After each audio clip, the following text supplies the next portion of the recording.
Alors, Jacques Salomé, bonjour et bienvenue pour l'interview du mois sur le site psy.be. Nous sommes très heureux de vous accueillir aujourd'hui pour parler de votre dernier livre qui s'appelle La ferveur de vivre et qui est un titre, à mon sens, qui tombe bien alors que tous les jours dans les médias résonnent les mots crise, les mots déprime et que finalement on a le sentiment que les gens vont de plus en plus mal. Quelle est votre analyse par rapport à ça? Eh bien, mon analyse part du constat suivant que on mélange deux concepts, deux idées, on confond existence et vie. J'entends souvent « la vie est difficile ». Mais non, la vie n'est pas difficile. La vie est un miracle permanent. Quand une de mes filles qui est biologiste me dit « Mais tu sais papa, pour que je te parle et que tu m'écoutes, si tu savais les milliards de connexions qui doivent fonctionner en même temps, tous les matins, on devrait dire merci la vie. » Donc, la vie est une dynamique qui appartient à chacun. C'est cette petite graine de vie que nous avons reçue, vous et moi, et chacun de ceux qui nous écoutent, au moment de la conception. La question est, personne ne nous a appris. Personne ne nous a appris, c'est ça un des scandales, je crois, de notre culture, à prendre soin de notre vie. Alors, on fait beaucoup de choses pour notre existence. Et pour notre corps, peut-être on peut veiller à sa nourriture, son alimentation, faire du sport, faire danser ses neurones, se cultiver, etc. Mais quand je dis, mais qu'est-ce que vous faites pour votre vie? Qu'est-ce que vous faites pour votre vie? Et la plupart des gens... Voilà. Alors ça m'a renvoyé à moi-même d'ailleurs, parce que moi j'étais quelqu'un, j'ai 77 ans cette année, j'étais quelqu'un qui a maltraité beaucoup sa vie, je suis passé à côté de ma vie, et puis à un moment donné, j'ai mieux conscientisé que cette vie, c'était mon meilleur compagnon, c'était celle qui allait m'accompagner jusqu'au bout, jusqu'à la fin de l'existence. Au fond, si je vous comprends bien, ce serait développer une certaine forme d'écologie de soi-même. Exactement, c'est le mot. Prendre soin de soi-même. C'est le mot. Se réconcilier avec la vie, développer une écologie, c'est le mot juste.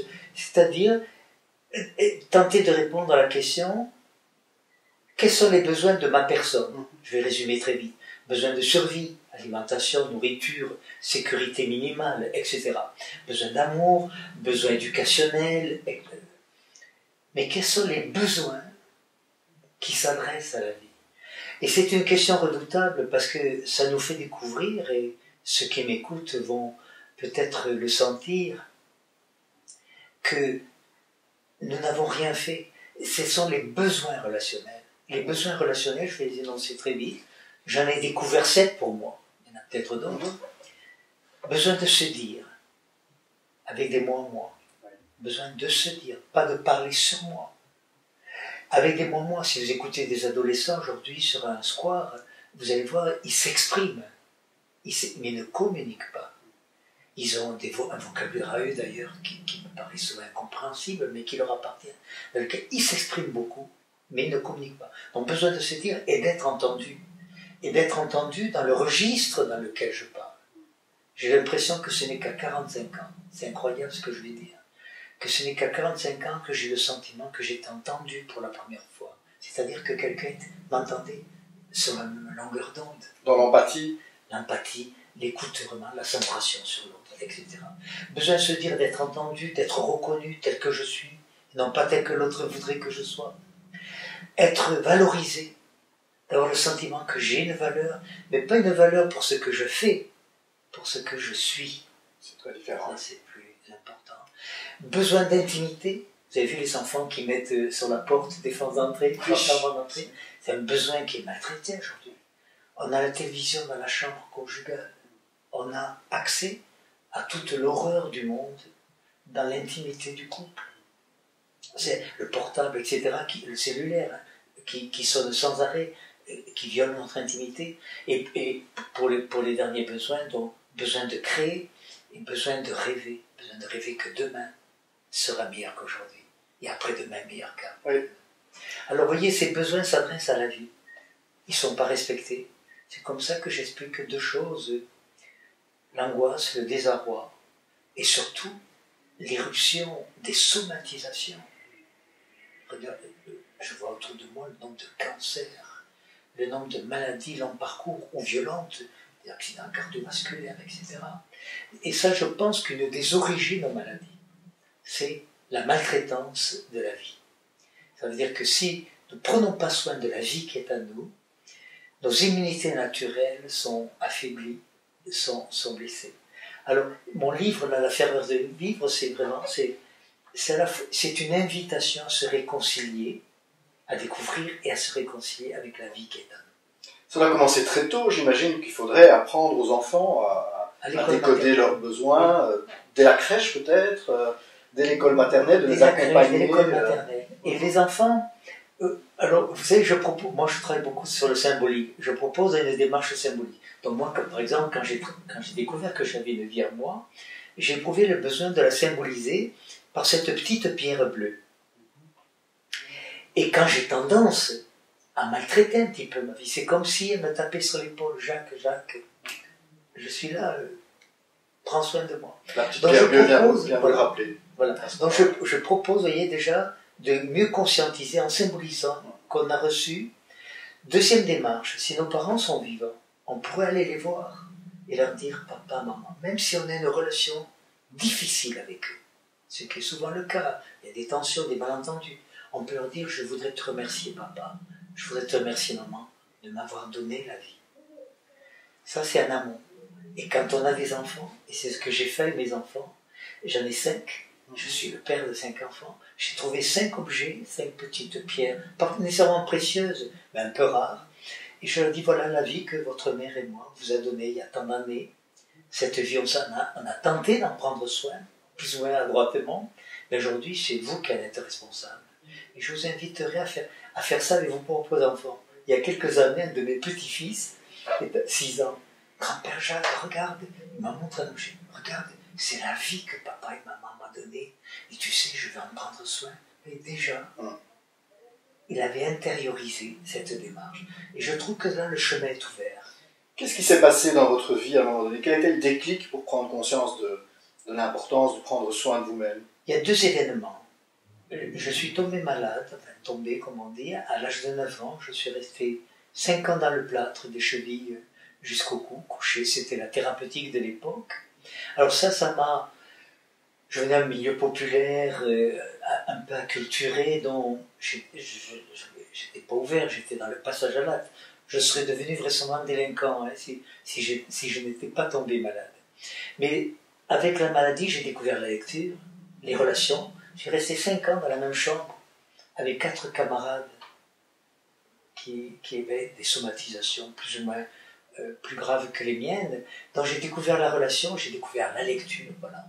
Ça, c'est la première évolution interne. Quel genre de lecture pour vous là? Alors tout, un papivore, je suis resté un papivore. Des romans policiers, des romans d'amour, des essais, des livres de politique, de philosophie. Voilà, j'aime lire.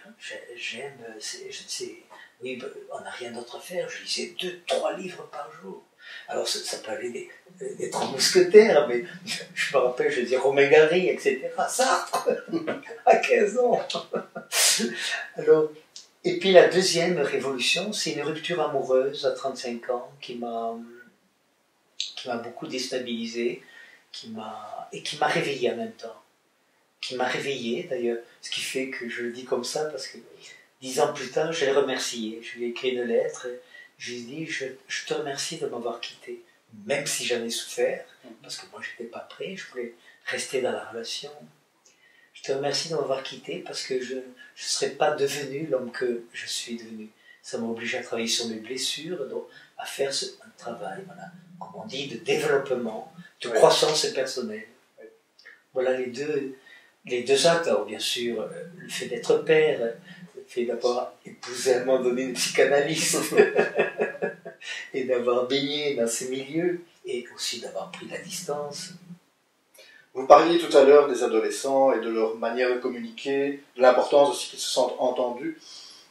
D'après vous, est-ce que la communication virtuelle, les SMS, les chats, les réseaux sociaux aujourd'hui appauvrissent-ils la communication ou au contraire, est-ce que c'est quelque chose qui l'enrichit?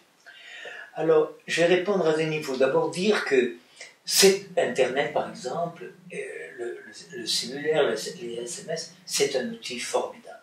Voilà. Je crois qu'il est mal utilisé. Je crois qu'il est mal utilisé.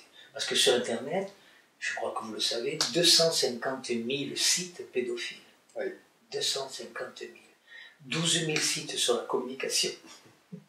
C'est un rapport de force inégal. Vous voyez ? Bon, alors, ceci dit, je ne pense pas que ce sont des outils qui favorisent la communication. Ça favorise l'expression. C'est ça. On s'exprime. D'ailleurs, c'est incroyable. Je vois même mes petits-fils, 5 ans, 6 ans, 7 ans, 8 ans, ils envoient, etc. Il y a une circulation de l'expression. Mais ça communique moins. D'ailleurs, vous savez, dans les groupes de rencontres, dans les sites de rencontres, on s'exprime, etc. pendant plusieurs jours.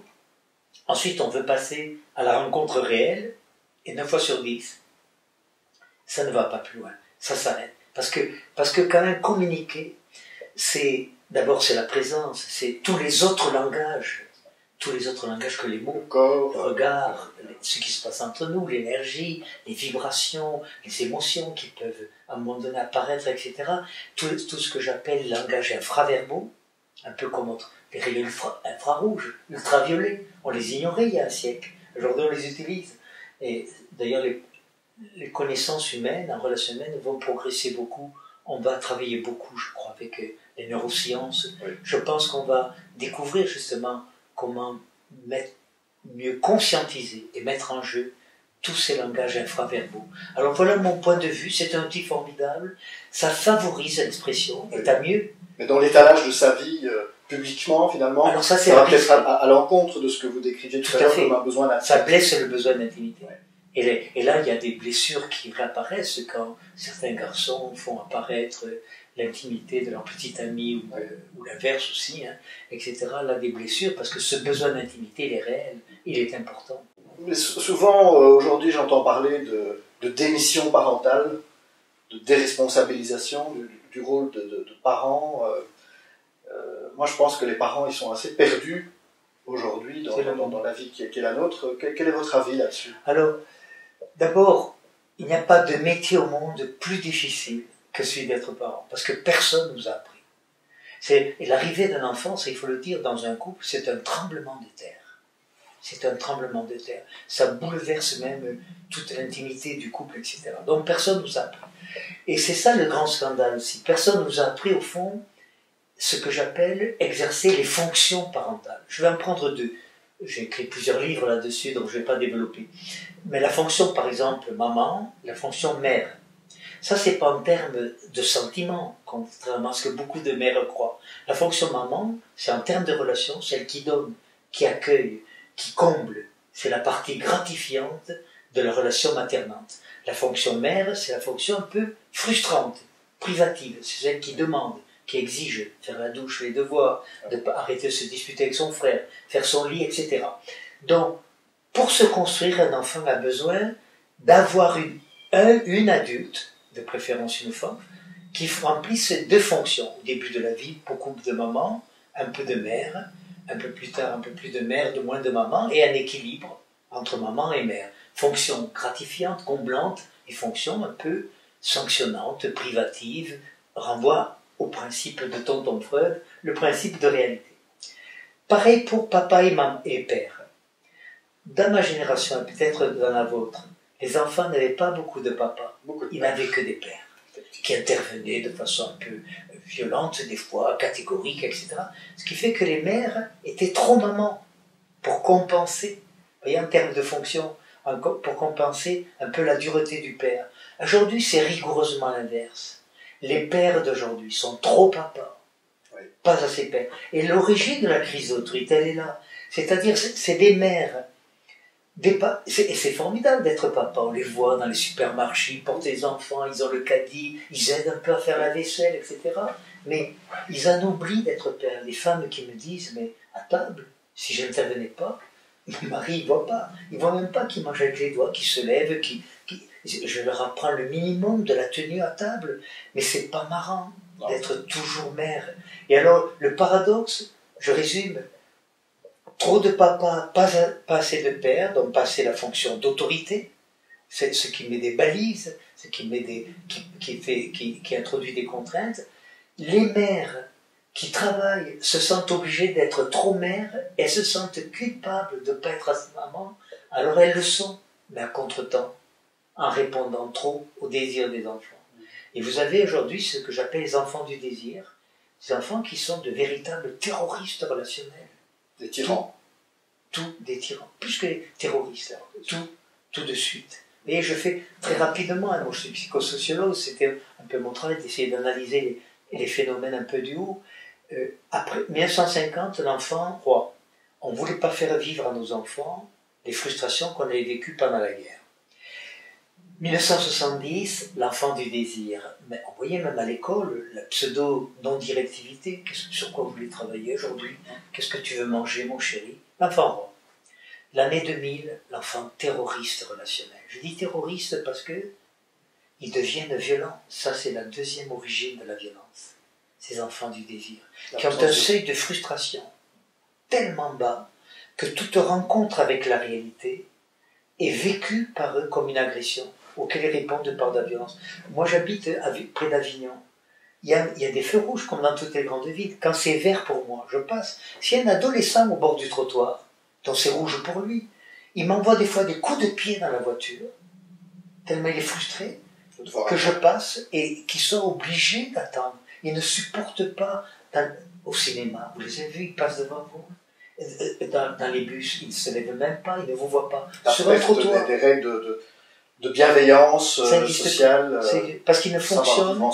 Ils fonctionnent sur la modalité satisfaction du désir. Tout de suite, sans contrepartie. Vous les évaluez à quel pourcentage, ceux-là? 80% à un moment donné. À mon avis, suivant les tranches d'âge et beaucoup d'adolescents, entre 70 et 80% sont des enfants du désir. C'est énorme. Et c'est pour ça qu'il y a de la violence. Vous avez été dans la cour de récréation, ouais. On n'utilise pas les mots pour communiquer, mettre en commun, on utilise les mots pour se violenter, pour se blesser, pour se disqualifier. Les mots sont utilisés comme des coups. Les profs disent on n'est pas là pour faire l'éducation des enfants, on est là pour apprendre aux enfants. Moi, je ne partage pas spécialement cet avis, je ne sais pas quel est le vôtre. Alors, les profs qui disent ça, ils le disent à juste titre parce qu'ils ne sont pas formés pour ça. Mais l'école doit changer. Voilà, la grande mutation de l'école, c'est, je vais essayer de résumer en quelques mots. Pendant des siècles, elle a, enfin, pas beaucoup, mais quelques siècles, elle a tenté de transmettre du savoir et du savoir-faire. Et moi qui venais d'un milieu populaire, j'étais avide, je recevais tout le savoir. Le soir où je rentrais, ma mère qui avait arrêté l'école à l'âge de 12 ans, je lui transmettais ce beau savoir que j'avais appris de l'école républicaine et laïque. Aujourd'hui, l'école, elle ne peut plus se contenter de transmettre du savoir. Parce que aujourd'hui, les enfants ont accès au savoir avec Internet. Sauf que c'est un savoir mélangé, diffus, pas contradictoire, qui n'est pas organisé. Donc le travail des enseignants va être de s'appuyer sur ce savoir. Parce qu'autrement, le savoir que j'appelle institutionnalisé, celui des enseignants, par rapport au savoir informel des enfants, il rentre en concurrence. Ça n'existait pas à mon époque. Il n'y avait pas de concurrence des savoirs. Aujourd'hui, ils mettent sur le même pied Johnny Hallyday, Napoléon Bonaparte et Louis XIV, etc. Et le Louis XIV qu'ils connaissent, c'est celui du feuilleton de Madame Pompadour, etc. Bon. Donc, l'école d'aujourd'hui, les enseignants, s'ils veulent survivre, parce que c'est un métier à risque, c'est la catégorie socio-professionnelle des infirmières qui est le plus violentée. Ils consomment les antidépresseurs. Qui démissionnent rapidement. Ils démissionnent. Au Québec, la durée moyenne de vie professionnelle, 6 ans. Ouais. 6 ans. Ouais.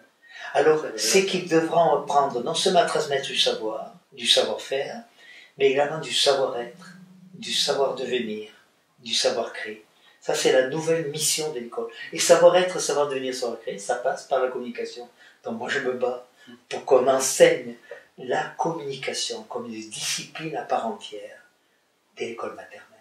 Et les enseignants ont intérêt parce qu'ils vont souffrir. Ils vont souffrir dans les années à venir. Alors, ils vont sauver leur peau en émissionnant ou en colmatant ou en trouvant la bonne distance ou en se réfugiant souvent ils le font sur la technologie. L'écran les télévisions, tout ça, les PowerPoint, etc. Il y a une sorte de mise à distance, comme les médecins avec la maladie. Les innombrables examens radio, etc. qu'on passe aujourd'hui, qui est une sorte de distance. Je vois des sages-femmes ou des gynécologues qui accouchent, obstétriciens, en regardant l'écran. Pas la parturiente. Pas la parturiente. Alors voilà toute cette évolution. Je suis un, comment dirais-je, un pessimiste optimiste. C'est-à-dire pessimiste aujourd'hui, oui, parce que ça va pas bien.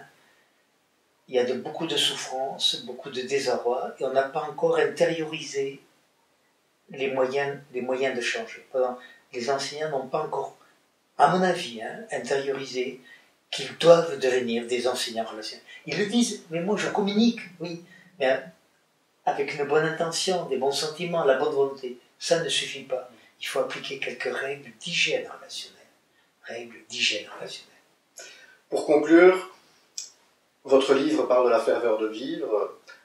Quel conseil vous pourriez donner à nos internautes qui nous regardent pour le moment, afin de refaire confiance à leurs propres ressources, afin de pouvoir retrouver le sens de leur vie? Qu'est-ce que vous auriez envie de leur dire? C'est-à-dire que la vie, c'est le plus beau des cadeaux qu'ils ont reçus, qu'ils ne recevront jamais de toute leur existence. Donc cette vie, elle les habite, elle les accompagne, et elle est à l'origine de leur dynamisme, de leur vitalité. C'est un comment dire, une centrale. La vie est une centrale énergétique qui produit de l'énergie. Donc ils ont intérêt à en prendre soin, qu'ils ont intérêt à aimer la vie qui est en eux, à en prendre soin, à la respecter, à l'honorer. Tous les matins, remercier la vie qui est en vous. Remerciez-la. La gratitude à l'égard de la vie, et en rappelant que c'est le meilleur compagnon qu'ils auront, qui les accompagnera jusqu'au bout. Moi j'ai 77 ans, j'ai combien d'existence? 10 ans, 15 ans, 20 ans, dans le meilleur des cas. Mais pendant ces 20 ans, je vais prendre soin de ma vie. Et ceux qui, malgré tout, vont nous dire après cette interview, mais moi j'arrive pas à être mon meilleur ami, j'arrive pas à me sentir confortable avec moi-même. 4 ancrages. Apprenez à vous aimer. Pas d'un amour narcissique, égocentrique, moi je suis le plus beau, le plus intelligent, d'un amour de bienveillance. Rien, ne serait-ce qu'en se regardant le matin dans la glace, le premier regard, on voit le bouton, on voit le poil qui dépasse, on a un regard de dévalorisation sur nous. Sans être narcissique, on peut avoir un regard de bienveillance, de respect. Apprendre à se respecter, ça veut dire à dire non. Quand ce qui vient de l'autre n'est pas bon pour moi, oser dire, c'est pas à toi que je dis non, c'est à ta demande. Ne pas confondre la personne et la demande. Ne pas se laisser définir par l'autre. Espèce d'idiot, tu comprends rien. Non, ça c'est ton regard, c'est ton point de vue. Je ne deviens pas idiot parce que l'autre me traite d'idiot. Vous voyez, apprendre à s'aimer, se respecter, se responsabiliser. Sortons de la victimisation. Arrêtons d'accuser Dieu, le gouvernement de droite, de gauche, le roi, la République, etc. Arrêtons de nous victimiser. Je ne suis pas responsable nécessairement de tout ce qui m'arrive, mais je suis responsable de ce que j'en fais. Ça a sauvé ma vie, ce principe-là. Ah oui, vraiment, je ne serais pas l'homme que je suis si je n'avais pas découvert ce chemin de là. Et le dernier point, apprendre à être fidèle à soi-même. Être fidèle à soi-même, à ses choix de vie, à ses engagements, à ses valeurs. Alors souvent, on veut être fidèle à l'autre, et on n'est pas fidèle à soi. Ça, c'était les femmes de ma génération. Elles étaient sacrificielles. Elles restaient 30 ans, 40 ans dans une relation dans laquelle elles n'étaient pas fidèles à elles-mêmes parce qu'elles voulaient rester fidèles à l'autre. Aujourd'hui, les femmes savent se respecter. Elles apprennent à être fidèles à elles-mêmes. C'est pour ça qu'elles quittent la relation. Alors Jacques Salomé, que dire aux internautes qui nous regardent et qui justement, eux, ne ressentent pas ça, d'être en alliance avec eux-mêmes, d'être leurs meilleurs amis, qui ont perdu ce contact-là? Comment on peut les aider? Eh bien, de leur rappeler que la vie, c'est le plus beau des cadeaux qu'ils auront reçus dans leur existence, que cette vie, c'est le meilleur compagnon qui les accompagnera jusqu'au bout, et que c'est la qualité de cette vie qui va avoir beaucoup d'impact sur leur existence. Je reprends la phrase du début. J'entends des gens qui me disent « la vie est difficile ». Non, ce n'est pas la vie qui est difficile. L'existence les conditions actuelles, par exemple, de mon existence. Je suis au chômage, je suis en difficulté, j'ai raté un examen, je ne trouve pas de travail, etc. Mon ami m'a quitté. Je peux vivre des difficultés dans mon existence. Mais si j'ai dynamisé ma vie, c'est ça qui va me permettre à ne pas me laisser submerger par les difficultés. Je vais avoir des ressources pour affronter mes difficultés. Donc voilà ce que j'ai envie de dire. Prenez soin de votre vie. Il y a des piliers pour ça. Apprendre à s'aimer. Apprendre à s'aimer, non pas d'un amour narcissique, mais d'un amour de bienveillance, d'un amour de respect envers soi-même. Apprendre à se responsabiliser. Je ne suis pas responsable de tout ce qui m'arrive, mais je suis responsable de ce que je vais en faire. Sortir de la victimisation, de l'accusation du monde, des autres. Apprendre à se respecter, ça veut dire à dire non. Si quelque chose vient de l'autre qui n'est pas bon pour moi, je ne le prends pas. J'ose lui dire, j'ai entendu ta demande, et je dis non, mais c'est pas à toi que je dis non, c'est à ta demande. Ça aide. On n'ose pas, on a peur de perdre l'amour, etc. Donc, ça veut dire se respecter, apprendre à se positionner, à se définir devant l'autre, et non pas donc à être défini et positionné par l'autre. Dernier ancrage, apprendre à rester fidèle à soi-même. La fidélité à soi, à ses valeurs, à ses croyances, à ses choix de vie, à ses engagements. Jacques Salomé, je vous remercie. Merci de votre écoute.